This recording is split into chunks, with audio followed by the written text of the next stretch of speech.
amol pom mo purtu po khiat chu ani to langvar ang kom thangami ap akazen tenga ani ya mol chum thalai pan charim kha mayan mani hi tun ha police station oma enteng ya ma kan lang dong khatlang en ti hi ye sai ho na kan nei tuai ma tuai tu da khatlang khoi tu ten thalai te an la khap dai from ani ya ole en ti rim tlang khop mai ke chi nga mol chum kwa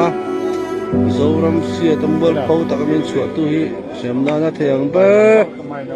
ator hi lam pu tlak ani